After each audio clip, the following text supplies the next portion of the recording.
and Mo. Deuce and Mo. Deuce and Mo. They tell you what they know. Do it for Deuce and Mo. Deuce and Mo. Hey. Do it for Deuce and Mo. When it comes to the Kings, it's my favorite show. Do it for Deuce and Mo. Deuce and Mo. Hey. Do it for Deuce and Mo. When it comes to the Kings. Big hopes and dreams as we cover our kings. Never cover the kingdom, but we loving our kings. And we covered your prayers as we doing our thing. Big Deuce with the pod, Lil Mo on the screen. Solo or together, still do it for team. Never switch up for $1 or revenue stream. So we always got each other, balance out the beam. Deuce and Mo, and that's the end of the theme song. Do it for Deuce and Mo. Deuce and Mo. I'm live.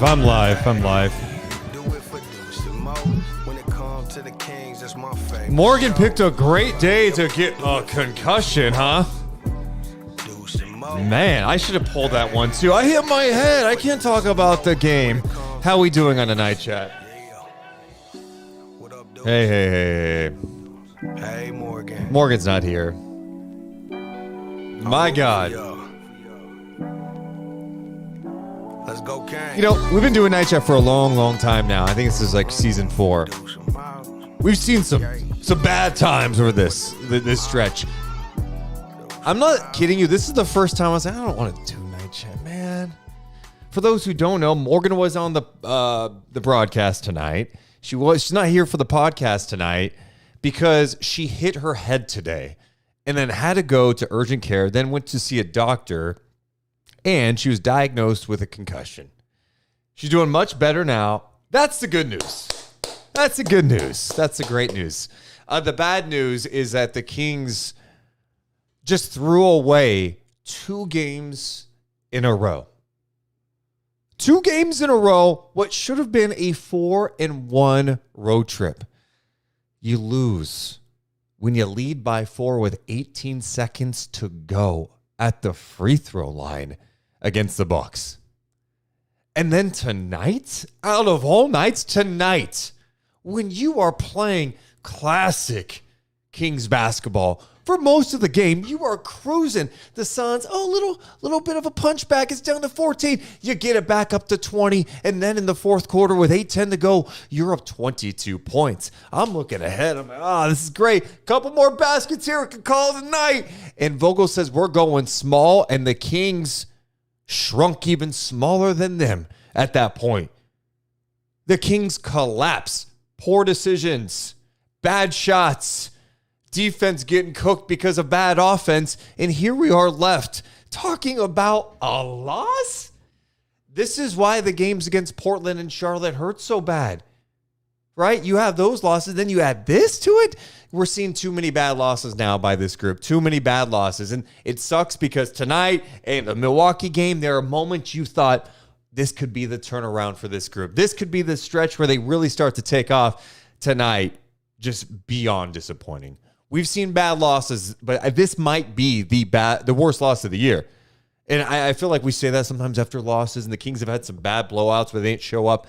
But when you're up 22, you're up 22 with 8:10 to go. Not 22 in the first quarter. That's different in the NBA. But you're up 22 with 8:10? You guys got to lock in. Why is the pace slowing down? What, are we looking at the clock? Trying to milk the clock? You can't play that way. Just beyond disappointing tonight. I wish Morgan was here to balance me out a little bit, but I'm feeling really down about where things are at right now because this one you just can't excuse. There's no excuse. There's none. I mean, the Philly game on the road, that was bad for sure. Milwaukee, you're playing well against Milwaukee. You battled back from 12 down. Stunning tonight for the Sacramento Kings. What? Morgan's in the chat. How's everybody in the chat doing? We haven't even started the podcast yet. I feel like I just used 27 minutes of my material. Chat is popping. Hit the thumbs up. Make sure you're subscribed. I might call Morgan at some point. Also, Feel free to hop in our Discord tonight. And we'll do some voice chats too. I'm going to drop the link so you guys have it. I might even do some Twitter spaces. Let's see here. Appreciate you guys being here. Hit the thumbs up, subscribe. Morgan is doing way better. For those, I kind of just... the Kings broke me when I'm like, I just move on from the fact that Morgan had a concussion today and went to the hospital. I'm like, but anyway, let's talk Kings for a second. Morgan was like, her speech was slurred. This was a pretty serious thing. Luckily, they cleared her. Like, she's fine. She's got a concussion. She's got a rest. But she had to miss the broadcast today on NBC Sports California. And then, who knows if she's doing the Stockton game tomorrow. I have no idea at this point. But she had to skip night chat tonight. She's got a rest. So the good news is she's back to as normal as she could get. She's already kind of not normal. But anyway, she's doing well. So that's the good news. But I mean, in some ways, aren't you kind of, if you're her, aren't you like, hey, I'm glad I got a concussion tonight. I don't have to talk about this. You know what I mean? Oh, let's namaste together. Chat before we start tonight. Are you feeling this one? Am I like overreacting? Are you feeling the pain tonight? Because this one got me tonight. This one hurt me tonight. My God. Oh, all right. We're going to have some fun tonight, nonetheless, because that's what we do on Night Chat. But Kings are now 23-17 tonight, dropping in the standings. They've lost 3 in a row. They come back home for 2 games against the Pacers and the Hawks. And then they hit the road again for a long, long time. Let me read some chats before we officially start. What's up, yo, Michelle? Deuce, cheer up, hoping Mo is better and win or lose, Sacramento proud. Okay. All right. So I'm not alone on this. Okay. Ipodicus says, I've changed my expectations for this team. It's easier to deal with. Okay. Pookie says, it's a beamless night. The baby daddy says, nope, there is pain. Mikey says, it's going to be okay, Deuce. Okay. LaFleur, I hope the Pacers blow our backs out. Why would you hope that? That's the one mentality I don't get is like from fans. You know what, man? I just hope they keep losing. That's ridiculous. Like, wait, yeah, great idea. Hey, keep this going. It feels great. All right, let's have some fun tonight. Deuce Mo. We're coming down. 3, 2, 1. Hit my music. Deuce and Mo. Deuce and Mo. Deuce and Mo. They tell you what they know. Deuce and Mo. Deuce and Mo. Deuce and Mo. The podcast that you know.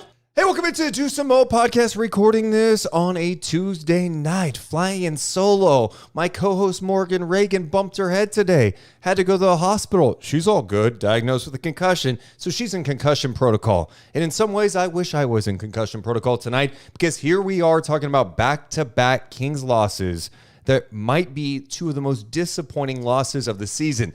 The Kings, up 4 with 18 seconds to go in Milwaukee, lose at the buzzer thanks to Dame Lillard. And then tonight in the Valley of the Sun, they were smacking around the Suns team. The defense was moving well. Kevin Huerter was showing some nice things yet again. The Kings were just moving the right way. The ball was whipping around. Assists galore, made shots, just a complete performance. They were up 22 points with 8:10 to go. Chalk up a big W, right? Wrong. The Phoenix Suns went with a small lineup. They said, Eubanks, Nurkic, you're out. They went small, and the Kings felt like they got even smaller as they lose a 22-point lead. 119-117 in Phoenix.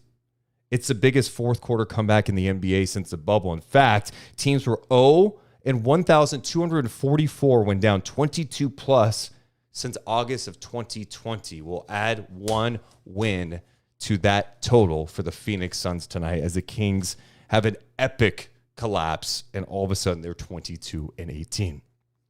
I'm Deuce Mason. Morgan Reagan, I'll probably call her at some point to check in with her as she is resting after the concussion, but we have to break this one down. Of course, each and every one of our podcasts presented by our friends over at Northwest Exteriors. Check out trustnorthwest.com. This one stinks. This one's a really bad loss for the Sacramento Kings. This is the type of loss that just eats at you, because I feel like the Sacramento Kings have played some of their best basketball in the last 2 games. They look more like themselves than I think really at any point this season, the last 2 games. And they're 0-2. And it's late game execution down the stretch. Tonight, you're up 22 with 8:10 to go. Teams make runs in the NBA. We saw the Suns do it earlier in the game when they cut it to 14, but the Kings responded. All of a sudden, it's back to 20. Cool. Close this one out. But what happened down the stretch just can't be accepted, especially when you want to be a team that is taken serious in the Western Conference. This West is too good. And now we're going through a stretch of games for the Sacramento Kings where you're going, hey, that loss to Charlotte was bad. That Portland game was bad. The Philly game, oh, man, what happened there? Oh, the Bucks collapse. And then tonight, that's not a good theme. Now, there's some good from the last couple of games for sure, but the end result is you got to close these games out. I mean, tonight, the mistakes down the stretch, what? So the Phoenix Suns decided to go small. They were going to mix it up. They were like, you know what? We got to junk up this game. We had Nurkic in there, Eubanks, nothing's working. The Kings are carving us up. They're getting good looks inside and out. We've got no answer for them. So they put KD at the 5. Tell you what, man, KD played some great defense. And that Suns team was just, especially go with that smaller lineup defensively, they were making the Kings look lost out there. The Kings had no idea how to handle it. They took bad shots, careless plays. Playing small allowed the Suns to move better, switch, and they were doubling Sabonis, active hands, and the Kings just played right into it. It was like 4 shots. I also thought the pace down the stretch was like, are you just looking at the clock? In that first half, all I'm noticing is the Kings pace up and off makes. They were pushing. They were getting great looks, and that's why it looked so much like last year again. But then we're talking about 5.5 to go. All right, the lead's kind of shrinking a little bit. It's down to 15. We're bringing the ball up slow. I mean, when Fox was letting the ball roll, I'm like, this game's close. Like, just play. You cannot go away from what's working. You can't start thinking about the clock. You have to protect the lead. In today's NBA, teams can come back. We're seeing it a lot nowadays. But that, up 22 with 8:10 to go, that's bad. That's really bad. And, I thought Fox did not play well down the stretch. Malik Monk had 3 turnovers in the fourth quarter. The Suns in the fourth quarter outscored Sacramento 35-21. 66% shooting, 7 of 11 from downtown. Durant had 15 points in the fourth quarter. Sacramento had 8 turnovers in the quarter. 8. For perspective, they had 6 going into the third. They were playing incredible basketball and totally went away from it. There's no excuse for a game like that. And it's really disappointing. That small lineup definitely messed up things. I even thought down the stretch, the way the Suns go small, I would have put Lyles back out there. Trey Lyles was doing a good job at trying to check KD, making life more challenging out there. I would have thrown him on there. And I felt like the Kings tried to adjust to them. Like, there was that one stretch where Brown takes Sabonis out. At the 4:39 mark, it's a 12-point game. All right, it's close. But, 4:39, you get a bucket, it's fine. He takes Sabonis out, and they go with Fox, Monk, Herter, Keegan, Harrison Barnes. They try to match up with them instead of going, Let's calm our shit down for a second and let's just run our stuff. We'll get a good look. Bad. Just bad. Final stretch of the game was Fox, Monk, Harrison, Keegan, Sabonis. I thought you could have made the case that Herter deserved to be out there. He was playing some really good basketball. And I think Herter, the last couple of games, he's getting this opportunity. It's not only like, oh, he looks more confident out there. He started this game just playing the passing lanes, getting a couple of steals, attacking the basket. I just liked his flow and how he was playing. He had some really strong moments out there. I mentioned Trey Lyles. Thought he had some strong moments out there. But down the stretch was Fox, Monk, Barnes, Keegan, Sabonis. And it just absolutely fell apart. And so now you're left with the last two games you should have won. You should have won. There's no like, hey, man, it's tough. You cannot walk away with no wins the last two games.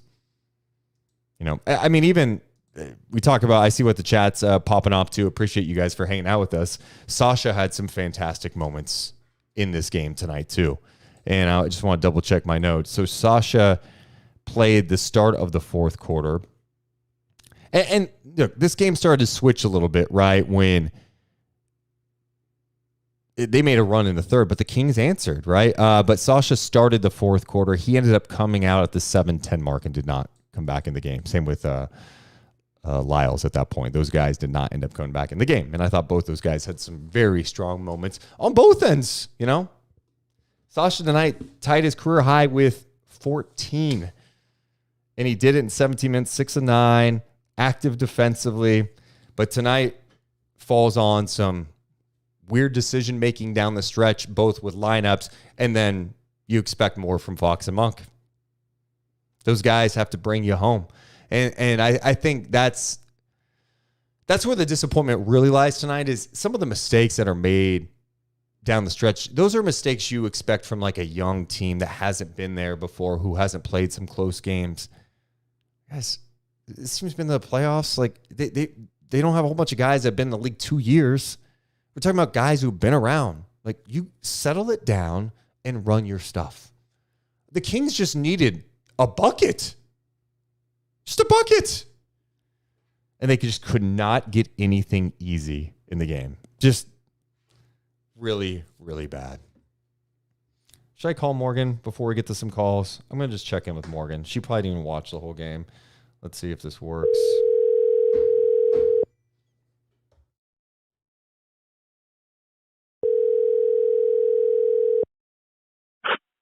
Dude. Are you serious? Are you sleeping? Dude, Oh, stop. Is that you? Okay, that's not funny when you had a concussion. Okay, number one, you must be feeling fine. You're good? Yeah, I'm good. Can I move on from like your concussion thing and just talk about the game, or no? Yeah, but can I just say that the fourth quarter gave me a concussion all over again? Oh my God.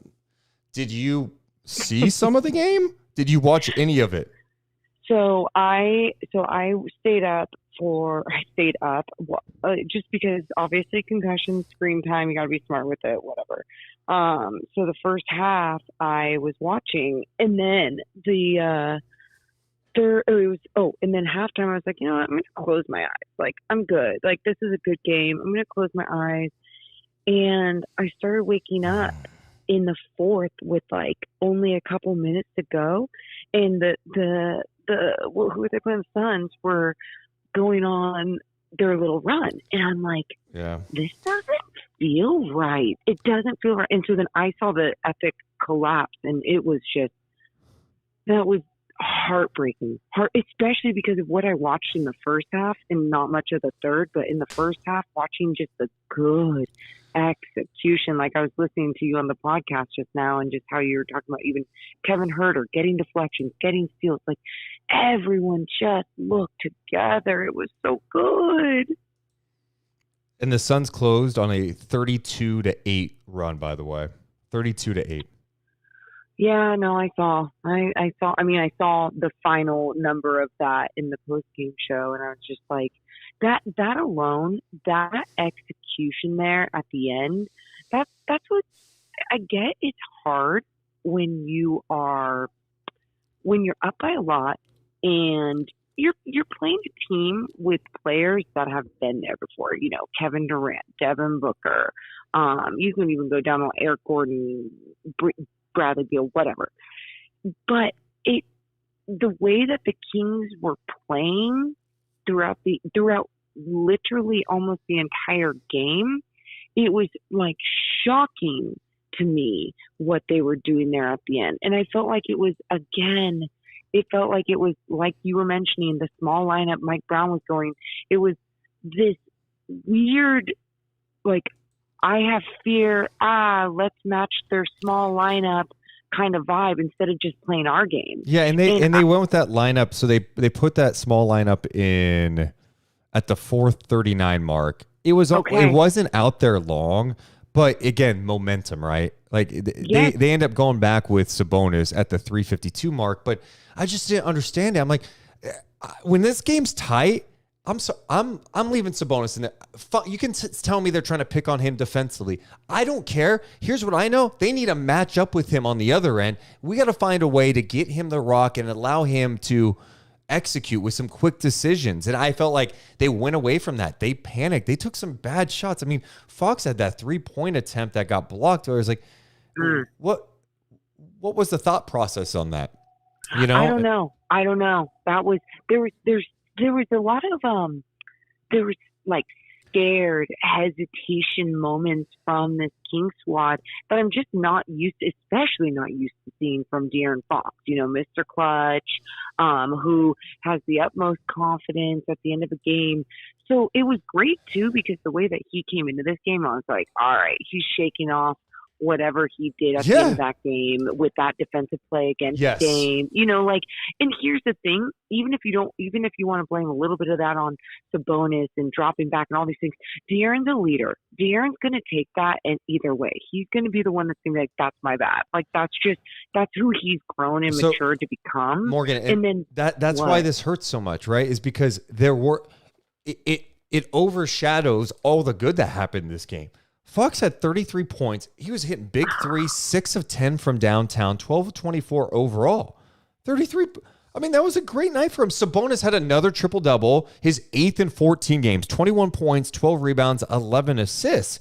I mean, you played well enough to win this game, and all you had to do is deep breath. Let's figure it out. You know, also, like, I don't know, and this is where I'm like, am I getting too nitpicky here? There's stretches throughout the run where I'm like, they may need a timeout to be told, like, hey, settle it down. I think he was letting them play through it, but I'm like, I don't think this team right now can figure that out on their own. They need some to be pulled aside and be like, guys, relax, run our stuff, and we will win this game. But instead, it just felt like the lead kept. I am stunned that it went away that fast, and it felt like they completely shrunk. Yeah, no, I think when I saw at one point when they got it within like 12 or 15 and Mike Brown had called the timeout, I was like, okay, like, let's see how they respond on this. And there wasn't response. It was like a turnover by the Kings, and then Kevin Durant was hitting something on the other side, whether it was a layup or a three or whatever it was, or Grayson Allen. And I was like, this is the momentum has completely shifted, and the Kings did not know how to get it back. And when I say they didn't know how to get it back, you know, sometimes you go, okay, can someone get that back with the plays that they make on the floor, whether it's a defensive play, a hustle play, a made shot, seeing the ball go through the basket, whatever. And it was like, that wasn't happening. And when that can't happen, or when that isn't happening, you got to make sure that you can gain back your confidence with your communication with one another. And I think that goes to like Mike Brown and the coaching staff being able to be like, how can we have like something that lights a fire under their ass during these desperate times without giving them the mentality that we're desperate, so play a little bit more desperate because they're bringing the score back. They gotta find a way to keep that same mentality of how they started the game. Almost like hey, it's fourth quarter, it's 0-0. Now go effing play. Yeah, just literally play. Like I don't know why you go away from. I don't know if it's something that's a strategic thing or just the players doing this on their own. It was like, all right, Suns just scored. All right, we'll inbound. Let's just dribble a little bit here. I'm like, you had this team on their heels. The Suns were making defensive mistakes. You got to play fast. I mean, play your game. And then I'm looking at the fourth quarter numbers. Yeah. You had Monk was 1 of 6. Fox was 3 of 8. Herter only played 318 in there. He didn't even get a shot attempt. Sabonis got 2 shot attempts. And think about that. That was with Kevin Durant defending him. They did a good job on that, but like I would have looked to go there a little more. Keegan Murray got 1 shot attempt. Keegan Murray has got to get more looks. He is one of your best guys now. And I felt like it was a Monk-Fox takeover, and they felt like, hey, we got this under wraps. I'm just going to hit a big shot here, and we'll close it out instead of just doing what got you the lead, which was flying everywhere defensively and executing your offense to perfection. I mean, they had 20, I think they had 25 assists at the half, if I'm not mistaken. I go back and look at my numbers. They, at the half, Morgan, they had 23 assists on 28 makes with just 3 turnovers. 23. They finished with 34 assists in the second half total. So, I mean, that's, well, let me double check that actually. Hold on. Sorry.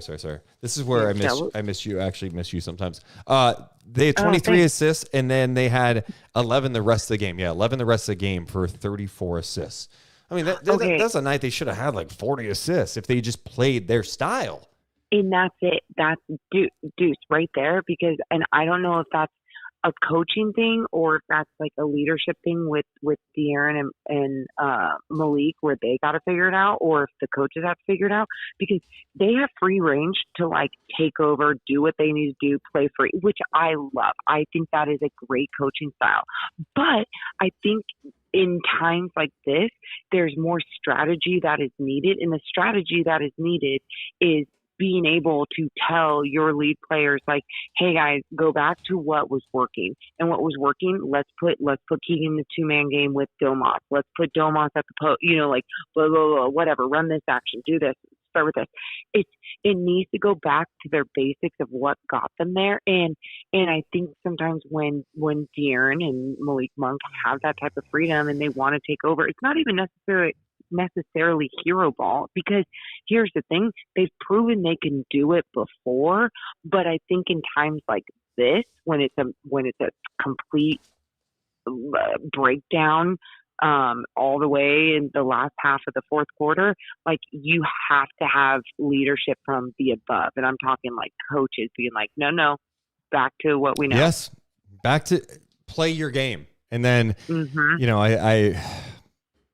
I would have loved to see Herter out there at the end too, more, because he was playing good enough out there. And when he's playing that engaged, I mean, we know Harrison has shortcomings. And look, Harrison had a good first half. I thought he came out playing some good basketball too. But I needed to see more of guys that I thought were playing really well out there, which was Herter.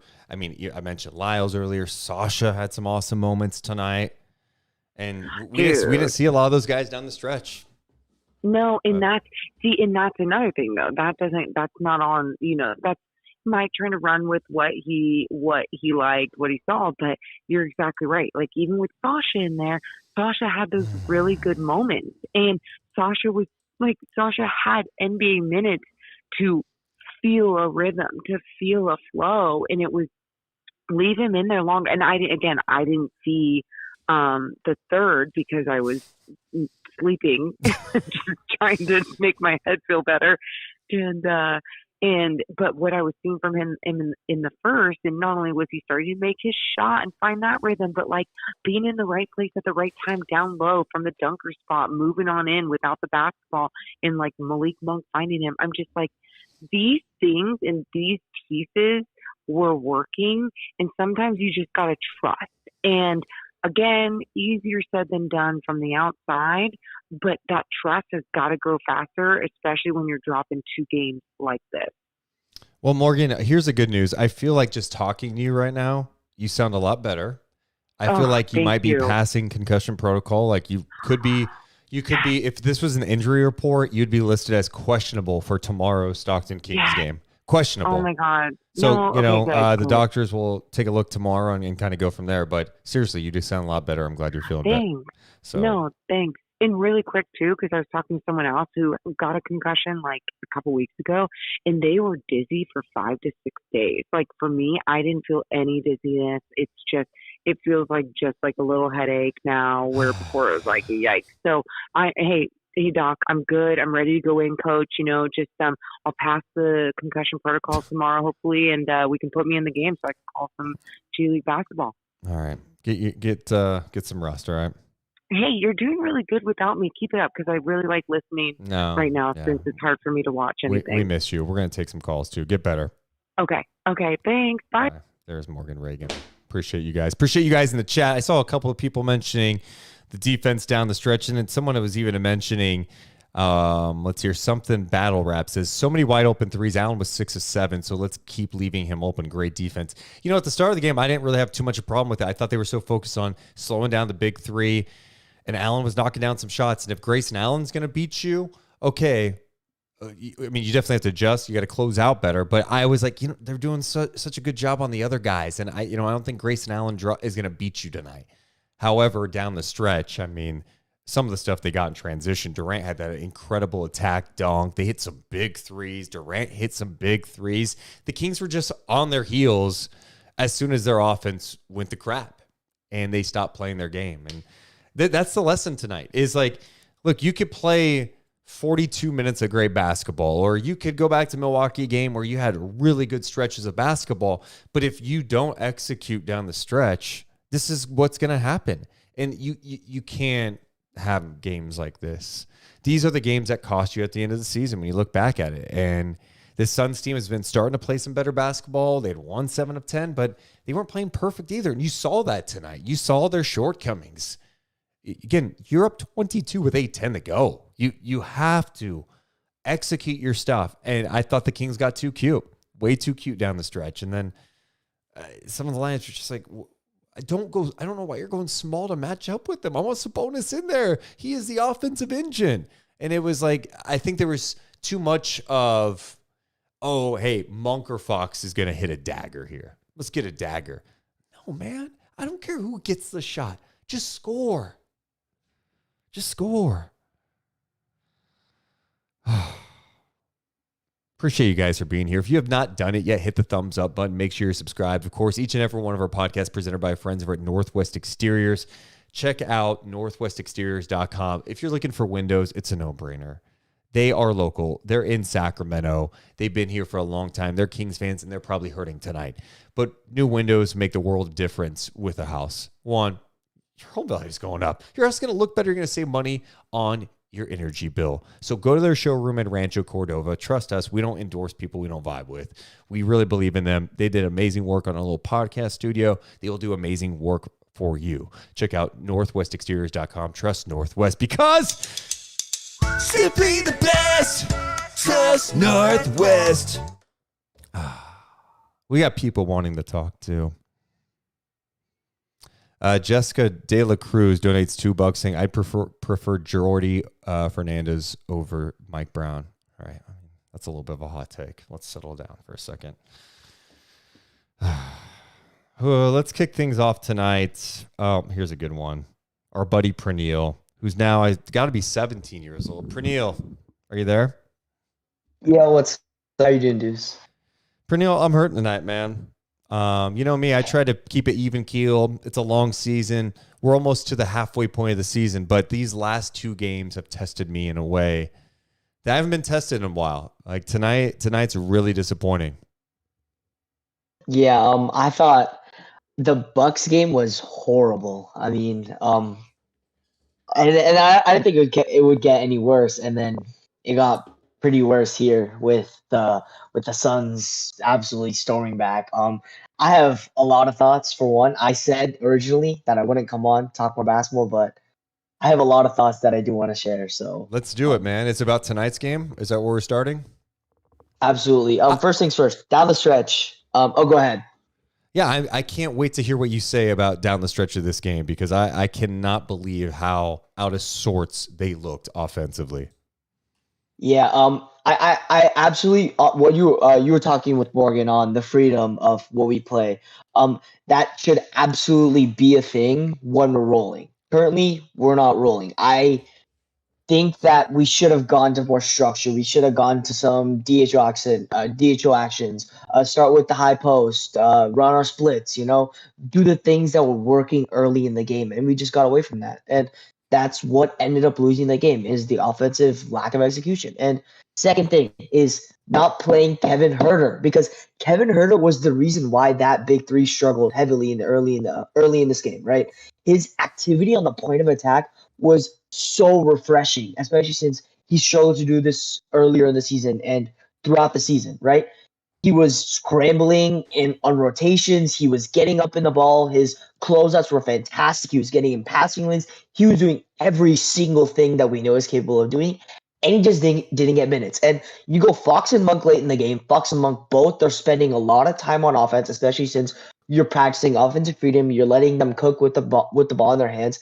That leads to less point of attack defense late in the game, meaning you see a lot of driving, a lot of kick. You see a lot of fast court offense because I'm sorry, fast break offense because they're not getting back in time since they're doing so much on the offensive side of the ball. And that just creates this ripple effect, which is why you needed Kevin Herter. Harrison Barnes doesn't really do a lot of the things that Kevin Herter can do, especially on the defensive end, especially tonight, which Kevin Herter did a fantastic job So playing off-ball defense, playing on-ball everything. and that's Praneel, this is what I love is that we're talking about Kevin Herter right now about what he was doing defensively. And he did it last game too. He had 3 deflections against Milwaukee. He's showing it tonight, especially early in this game, setting the tone, I felt like, where the Kings were able to get off to a quick start. It was refreshing to see that. And then if you go by the numbers, whether you like what Kevin Herter's done this year or not, which he has been disappointing, right, in large part all season long, the Kings are a better offensive team when he's out there because he does present so many issues as a dribble handoff threat. Even against Milwaukee, if they're blowing up the dribble handoff, he did a nice job cutting to the basket when they try to top block him and take away that dribble handoff. He's making good decisions out there. One of the first plays tonight offensively, he took it to the rack. I think, especially when his confidence looks like it's up, I want that guy on the floor. Yeah, absolutely. And especially late in the stretch when they went small ball, right? The big reason why you don't play Kevin Herter with Malik Monk and De'Aaron Fox is a lack of size. They were running a lineup with Booker, Beal, Grayson Allen. In that situation, Herter doesn't lose any size. He's the tallest out of those 3 players. And you don't play him over Harrison Barnes, who is getting beaten off the dribble against the Booker, the Beal, and the Grayson Allen. Maybe not the Grayson Allen, but Kevin Durant, right? And you could have ran a small ball. You could have matched that lineup and put Keegan on maybe Kevin Durant. Obviously, Keegan does lose a little bit of size, and Keegan was on Booker for most of the game, but you can make those adjustments because of how lengthy Keegan Murray is. And sacrificing what Kevin Herter was doing for the length of Harrison Barnes and the steadiness of Harrison Barnes late in the game was something that shouldn't have been done. If not Kevin Herter, you could have gone Sasha Vezenkov, who, by the way, was absolutely fantastic tonight. He was incredible. I mean, the cutting, the shooting, the activity on defense. He was just all over the place in a great way. And or even Trey. You could have gone Trey too. Yeah, exactly. Trey Lyles, who was great on Durant for a stretch in the third. He did amazing on Kevin Durant in that third quarter. Forced some tough shots. Yeah, and there were just so many other options instead of Harrison Barnes, which is the first place where I think Mike Brown messed up. The second place was not calling a timeout at the 3 or the 2 minute mark, right? You needed to take that stop. You needed to let them settle. You needed to let that offense take a little breath and get back to the things that are working. Because if you just by letting them keep going, this is what let that run to keep on going. Keep rolling down the hill, for lack of a better phrase, right?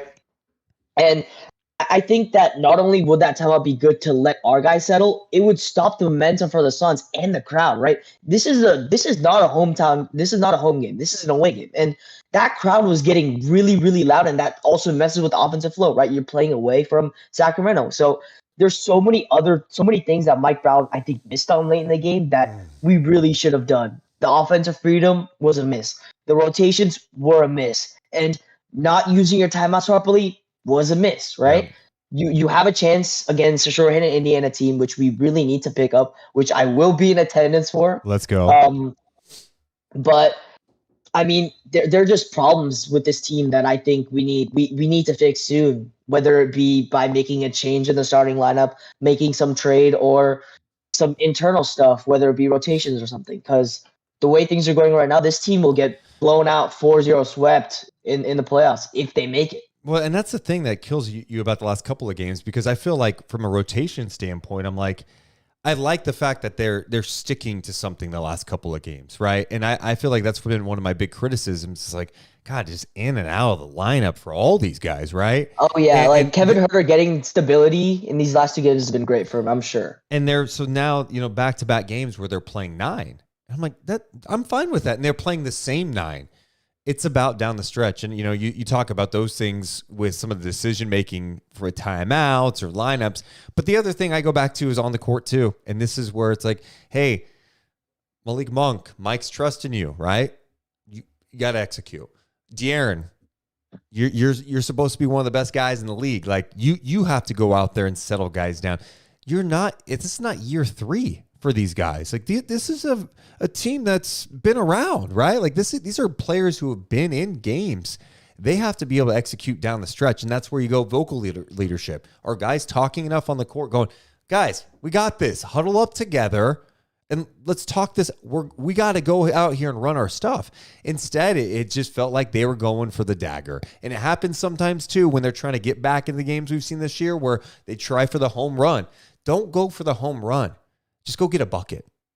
Yeah, I think a big issue with the little, especially in the rut that De'Aaron's been in, is De'Aaron's been settling a little bit too much for my liking. It could be injury. It could just be him feeling the pressure, like the speed and how fast he was playing and how much he was doing early in the season. But he's settling a lot. And for how quick De'Aaron is, for what he can do in the mid-range, for what he can do down in the by getting to the rack, he should have done that late in the game. And that settled on the baseline, or it was on the wing against Durant, where Durant blocked the shit out of him. Yeah, that was a big miss. He settled on another 3 during that same little stretch. That was a miss. He needs to get to the rack. When you get to the rack and you kick the ball outside, that's when this offense does its most, right? Same with Malik. Malik had some dumb takes inside, but I thought that was a better process than what Fox was doing, which is settling with that 3. I know the 3's been falling, but when this offense is in a rut, you can't rely on the 3 to get you out of it. And that's been a major issue with the Kings offense throughout the season. That's true, but it's also the way they're getting it's not just about 3s, right? It's about how you get the 3s. And you're right. Getting some paint touches, getting some paint touches helps, right? Getting some I'm absolutely okay with like a kick out to a 3, not like an isolation 3. And that's what was happening too much of. It was like ISO ball. I'm like, what happened to the pace? What happened to the flow? The biggest strength, I actually tweeted this earlier, but it was like, these last 2 games have been beam team basketball. Yes. Kick out, DHO. Yes. You're doing the things that got you this moniker of the beam team, that got you into the playoffs. And then suddenly in clutch time, in that stretch, you just go completely away from it. And I'm sitting here with my head in my hands, just thinking what could have been, right? Like, you need to execute better down the stretch. You need to get back to structure. And I think the freedom thing has been great. It's worked out with Fox and Monk, but especially when they're going on a run, you need to get back to structure. And by the way, you say structure, right?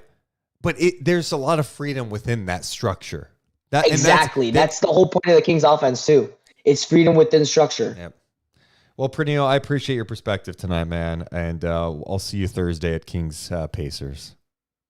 Awesome. I'll see you on Thursday. Hopefully we don't do what we've done in the last 2 games. Oh, man. Bye-bye. I know. Thanks, dude. That's Praneel. Yeah. One, I appreciate you guys hanging out with us tonight. Morgan, for those who are just joining us on the live stream, she is in concussion protocol. Seriously, she hit her head today and had a huge bump on her head, got checked out, and they said she has a concussion. So she missed the broadcast tonight in San Francisco last minute. She wasn't able to go down there and drive because, she's got a concussion. So she's resting, and hopefully she's back with us coming up on Thursday's night chat, and hopefully it's after a win. Let's continue on and talk to some more people. Let's check in with one of my favorites from Discord, ASAP. What's up, ASAP? What's up, man? How you feeling? I mean, how do you think I'm feeling, man? I don't know, but what I was thinking as soon as we lost, I was like, what's Monty McNair doing right now? And what I believe he's doing is I believe he's sitting in front of his nice, cozy fireplace with his hot cocoa, Yeah. snow angels on the millions of dollars he got from us, okay? Just to be clear, ASAP, he was in Phoenix tonight watching the game. Okay, all right. My fault. But, all right, man. So what you're saying is you want to move. And here, can I just say this, ASAP? Because I think this is important to reference. Everyone wants to see some trades. There's rumors, reporters. They're coming up with a whole bunch of new stuff that, we heard the Siakam stuff with Indiana tonight. The reality is a lot of times these trades don't happen until the deadline. I don't get it. I think it's ridiculous. Get some deals done now. We have seen, I think, 4 or 5 trades since October. I think it's 4. And the Kings made one of those. But that's it. There's all this talking, but no one's getting stuff done. Yeah, I mean, I feel like if Monty really wanted to get a trade done, he would have done it when we got blown out by the Portland Trailblazers when Ayton and Simons were out. I'm kind of worried that he's content. I don't think so. I just don't. I mean, you don't just make trades just based off like one game. You're like, oh, we got to do it now. You have to look at the big picture. You can't. If Monty was as emotional as some of us sometimes, this team, who knows what this team would look like? I mean, the reality is they have to be aggressive. I think last trade deadline, I was like bummed that they didn't make any moves besides the Kessler-Edwards move. But you kind of understood it. The Kings were surprising everybody in the league. It was like, oh, these things are good. Let's just see how this plays out.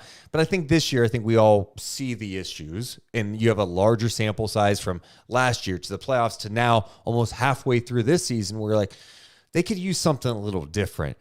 I don't even think that had to do with the last 2 games, though. They played well enough the last 2 games, and they did not execute. And Sabonis has been playing really good. He won me back. He's been really amazing, getting double-doubles almost every night. It's just I don't think he can be moved back to power forward because the spacing. But I would really like to see Kings go pursue a defensive power forward who can shoot. I know that's rare, and Keegan's playing really well. But I would like to see him go after someone like Herb Jones or something like that. But I just don't see the Pelicans. I mean, why would the Pelicans give him up? But the same names start coming up, right? It's like, is Jeremy Grant even available? I don't know. Kuzma gets brought up a lot. We've heard the Siakam stuff. I don't know. And also, like, we keep talking about defense, and I think that's important too. But I think the last couple of games, it's offensive execution that's hurt them. And they have to be better offensively. Yeah, they do. Well, I'm going to let you go. But one more thing. Rest in peace, Heath. I haven't been on here since he passed away. Just wanted to say that. I love you, buddy. And thank you for having me on here, Deuce. You have a great night. ASAP, you're the best. ASAP, by the way, in our Discord, he's the most bizarre guy ever. Then he gets on this voice call, and he's like, hey, man, good to talk to you. Super rational, man. Cracks me up. Tiki, what's up, Tiki fool? Hello, Deuce. How you doing tonight? What's up, man? Man, what a game. What a roller coaster of a game right there. It was up and then it was down, but hey, it was a great game. Great offense, great defense. I thought there was a lot of growth in this game. Okay. Wait. Are you trolling me right now? No, I'm not trolling you. I really do think I know we all get emotional on these things, but I think we all do have to have perspective, right? And I think we said a lot of this last year. I think we said to have perspective and that this team is still going through growing pains. I really, but man, I mean, I know we want it. We want it, Deuce. Deuce, we want them to be consistent and win all the time and be like those top 3 teams, or those other teams in the East, those great teams. But it took them time, and we see, like you said, we've seen up and downs with other organizations. But I think there was a lot of great things to pull out of these last couple games. 100%. I will agree with you. There's been a lot of good. right? But you can't lose these last two, man. I mean, back to back too, and that's where, you're right. I say it all the time when they win. I'm like, hey, don't accept in victory what you wouldn't accept in defeat. But also, when you lose, even if it's a closer game, you can't ignore the execution in some of these games. And these are the details that matter if you are taking a jump, right? Like we all want, okay, how do you go to that next level to be a great team? They're not there yet. And I'm fine with that too, big picture wise. But when you have control of a game, you have to close it out. Like the fashion and way the way they've lost the last two games, this stuff doesn't happen often, right? We just talked about the stat. This is the first time since the bubble that a team has rallied back from 22 plus in the fourth quarter and win a game. Like that stuff doesn't happen. Or when you're up 4 points with 18 seconds and you're missing free throws down the stretch, right? And a bad defensive play. You have to execute better in these moments. Yes, we have to. And I do completely agree with you in what you're saying. But I think that this team has showed us enough where they showed us who they are at this point of the season. And they really have. And what they also have shown is when they get hit, it's really hard for them to come back into a game. And I mean that when they're down, and I mean that when they're up as well. And they've showed us that time and time again. And I feel like it's that you say a lot, that dog, that umph. I feel like they don't have this auxiliary energy or motivation coming from like last year's run. This is the growing pain I'm talking about. This is the turnovers. I know we're talking about a lot of rotations. We're talking a lot about what they're supposed to do down the stretch, getting into their system. But man, this is a lot of fixable things, turnovers. The Suns defense too. I feel like we're not giving enough credit to the Suns defense there at the end as well. They had them fumbling. Yeah. No, they did, and I think we talked about that small lineup. And I thought Durant, they go small, and we say small because we're talking about like girth a little bit. KD's at the 5. KD's a big, he's a long guy, and he, although maybe slender, he's pretty strong. Right, like he'll get into it. And I thought he did a great job playing physical with Sabonis, and they were bringing over good help. They were rotating perfectly, but they just got even better and better as the Kings made mistake after mistake. They just got more amped up, and you could just see the momentum completely shift to Phoenix, and the Kings just shrink. So you're right. There were some good defensive moments for sure, but I think the Kings let them off the hook a bit. And that's what happens where we were just talking about with Praneel. Just run your stuff. Like, I don't care that the clock says 4:30 to go. Bring the ball up with some pace. Get into your early offense. I'm not saying you need to take it to the rack like you're doing it's fast break, but get into your early offense. That's where you had success. And if you lose that way, I can respect it. It's like, hey, we ran our stuff. We missed shots down the stretch. Okay, I'd still be upset. But you know what I mean? Like, but run what got you the lead. Don't go away from that. And then, that's where you leave tonight, just shaking your head. Yeah. And again, I just really want, I see a lot of people in the chat too. They're really crapping on Mike Brown. I don't think this is totally, again, like you, and you've said it this whole podcast, and you've said it before. I don't think this is totally on Mike Brown. I think this is on the De'Aaron. I think this is on Domantas, that leadership.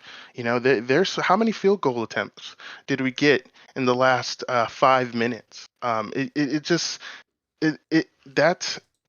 unacceptable. Especially those two guys, the turnovers. But I felt like, again, the rotations today was. There's something positive. The rotations were great. Keegan, wow. Len, Herter, Vezi, they brought it today. I'm glad you're bringing up some of the good, because you're right. There were some good things tonight. I love seeing Sasha get more comfortable out there, show what he can do. I felt like he gave the Kings a nice lift tonight. Trey Lyles is good. I'm really happy for Kevin Herter, because I've said it all year. Kevin is a much better player than how he's been playing this year. And to see him out there, be that active, play with more confidence, that made me really excited. It's a bonus with another triple-double. I thought Keegan, off the injury, That guy was competing his ass off too, playing some really good basketball. And that's where I go, how do you only get one shot in the fourth quarter? That kills me. But yeah, I appreciate you checking in, man. Thanks for the perspective.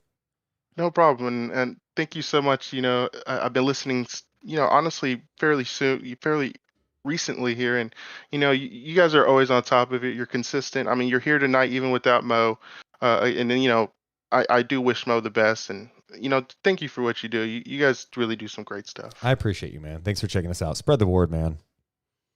Thank you. Bye. Have a great. Bye. You mentioned the last 5 minutes of the game. I'm looking back at the chart here. My goodness, man. It's really tough to look at. Kings were up 112-94 with 5:37 to go, man. 5:37 to go. You had Fox miss at that point. Man.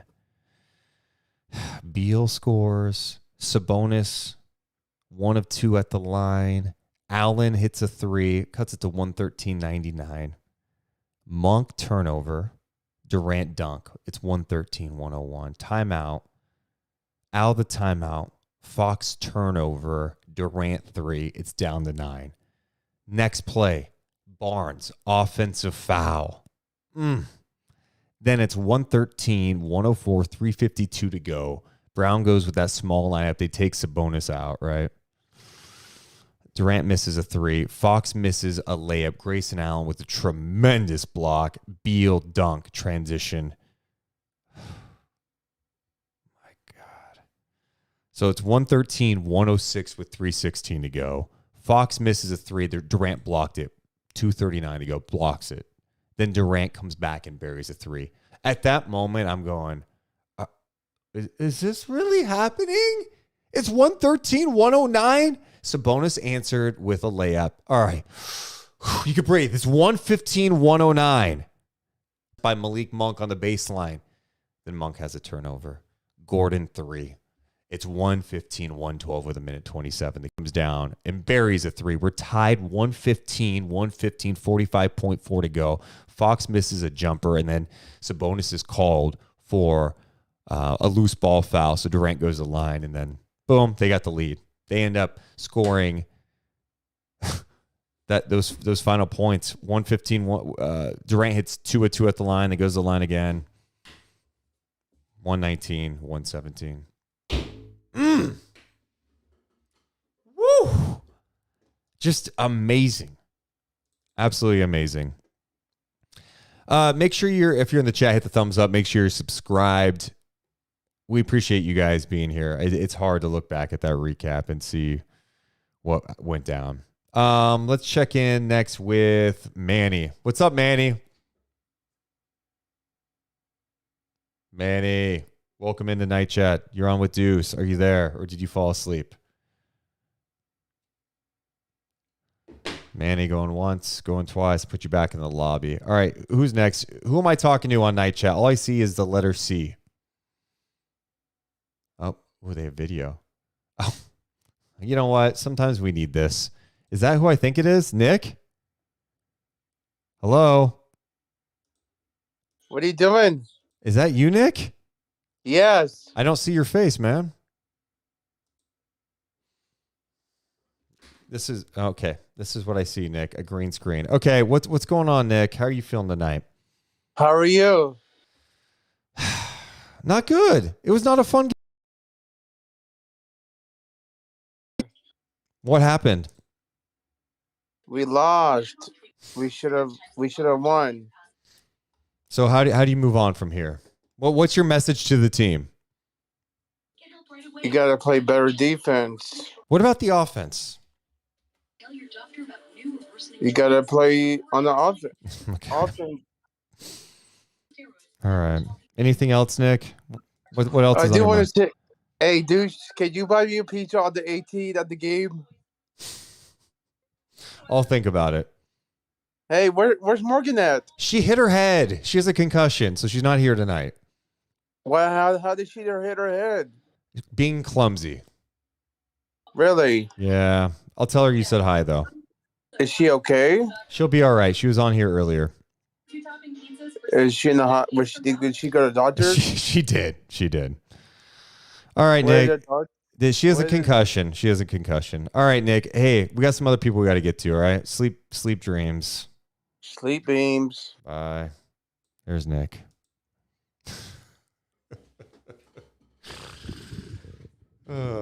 I love it. Nick's like, all right, let's get down to business. Can you just buy me a piece of pizza? Oh my God. Let's go try Manny one more time. What's up, Manny? Are you there this time? I am there. What's up, dude? What's on your mind tonight? Make me feel better. Or if you don't want to, it's okay too. No, I think I've watching this game, right, for like basically for 3/4. Everything looked great, almost like Milwaukee. The falter, I look at it more. I'm trying to look at it as a glass half full type of thing, where it's like, look, last year was great. That was last year. This year, obviously, there's been some more thorns on the side. Things have happened. I think it's some of the guys on the team learning to play from the winning perspective instead of always being the underdog. Now you got teams gunning for you. Everybody knows you're good. It's not like they're not good. Is this what we want to see? No, it's obviously not. But I am not the whole world is crumbling, sky is falling. I'm not there. I'm just not there. I see like stuff in the chat talking about like the ridiculousness of calling Mike Brown a clown or Fox is soft. And it's like, you're doing a Warrior Spaces thing. Don't do that. don't be the Warrior Spaces. Yeah. Like everything isn't crumbling totally. Like there are things that this team need to be addressed on this team. Yes. Is it going to happen like everybody wants by trading deadline? My first initial thought is no, it's probably not. You might see a couple small moves, but if you're expecting anything big, that's probably not going to come into the offseason. That just is what it is. But they just said on TNT too, like, right, like you have to start looking at things like enjoy what's there. Yes, it hurts, Deuce. I know it hurts. I know, especially for somebody like you that's been through this for like since you were a youth. It hurts to see this, especially after last year. But the core is there. There's a good core to this team. Manny, here's my thing. Like I was talking to Jason Ross about this. I think too many times we have been approaching this, and I think this is in a lot of NBA markets. You know, some of the discourse that's online is like you're approaching an 82 game season like an NFL season where every game is like life or death.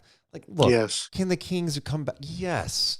I when I'm talking about this team right now, I'm frustrated, specifically the last two games, because they played some of their best basketball. You know, you just talk about the Milwaukee game, and then tonight I'm like, wait, so when you play well, you don't close these ones out? Like that's right. That's what hurts so bad to me, you know? And so, yeah, big picture wise, look, there's a lot I liked about tonight too. But, you know, it's hard to get to that next point, you know? And I think everyone wants so bad for this team to keep growing from last year. And, you know, you see the glimpses, and then you just see games where you're like, wait, you're losing by a ton, you know? Right. And there's 4 quarters to a season, right? Basically, there's 4 quarters to the season. And we're not at the halfway mark yet. So there's a lot of time to grow. And you say that, you know, next game is actually the halfway point. We're 41 games in. Yeah, game 41. Right. I'm sorry. Yeah. You're right. It is. And again, like I've said it before, like I think at the end of all this, at the end of this journey, a lot of these players aren't, you know, in the second unit aren't going to be there. It's going to be interchangeable parts. But I think like the core 4, those are the ones that really need to learn from games like this, like the De'Aarons, the Sabonis, Keegan, Monk. Like there's room for growth from all 4 of them in situations like this. Because at the end of the day, you can blame. I understand the blaming of Brown and a couple of questionable things he did at the end of that, but there were good enough players out there to right the ship. Yes, I agree. And that's up to them at that point. That Mike can only do so much. Yes, you know, I understand there was even if you could say Mike started the downward spiral, I don't care. The players are out there. They're more than capable of righting the ship. It's on them, and they need to learn that it's on them. This is a new thing for a lot of them, especially like Fox, and especially for Fox. Like he really hasn't been in the position of being on a winning team ever, as far as in the NBA. This is the first time he's leading. Other than last year, got over that hump, but he's leading a team that's expected to win. There's things that come with that. He'll be fine. They'll be fine.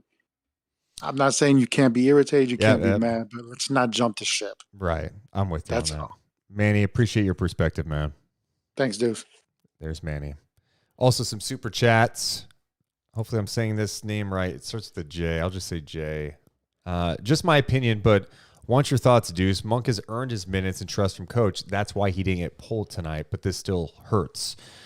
Yeah, and I understand that too. Like, you do want to show trust in your guys that they're going to go out there and do the right thing. But, yeah, I mean, it was just really bad execution.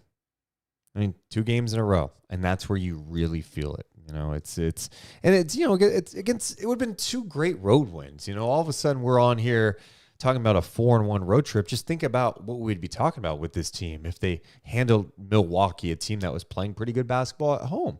Or tonight, it's like, hey, man, the Suns had won 7 of 10. First time seeing their so-called big 3, and Kings put on a show. Like, I was even thinking about it when the lead was evaporating. I'm like, yeah, but if you just escape with a win, cool. Like, I'll take this road trip. But when you look at how this road trip unfolded, right, you were down big to the Pistons. You absolutely hammered them down the stretch after the second quarter. Then you take care of business against the Hornets, get absolutely shredded by a shorthanded Sixers team. The response against Milwaukee was there. You think maybe you're turning the corner, your coach gets ejected, he's all fired up. You had that game under wraps, it falls apart. Okay, how are you going to respond? I thought, if we're going positive for a second, the way the